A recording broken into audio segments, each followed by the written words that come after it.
तोहर पगला के उठ तो आप अरते छियो डीएम सीएच में भर्ती छियो डीएम सीएच में भर्ती गे हमरा लाश बचा ढैयाम के करती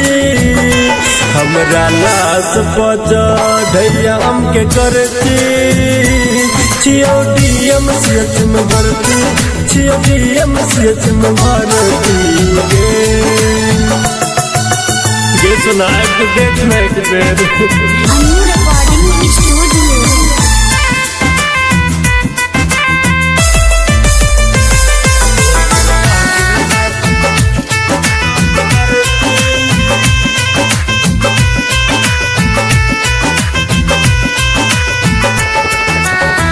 बैठ के पजरा में कनो घर के लोग जान के बिलक का बैठ के पजरा में कनो घर के लोग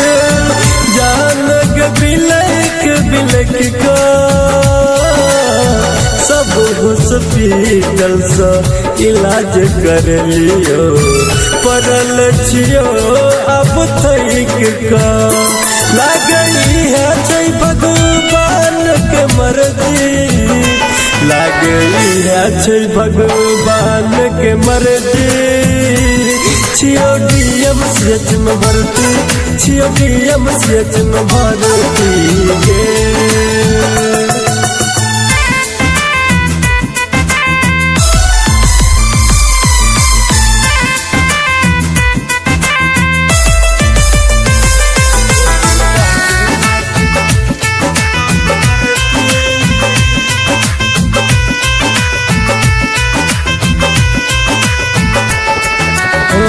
कोनो ठिकाना नहीं छु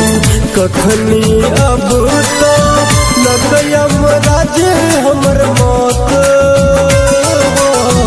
कोनो ठिकाना नहीं छु कखनी अब तो लगयम राजे हमर मौत अब ससुराल से मुँह देखैला एबो ने दोबारा अब लौट का पप्पू मनोज जा रे तो जाक परते रंग रसिया जा रे तो जाक परती छियो डीएम सीएच में भर्ती छियो डीएम सीएच में भर्ती गे सुना के देख जो ने एक बेर।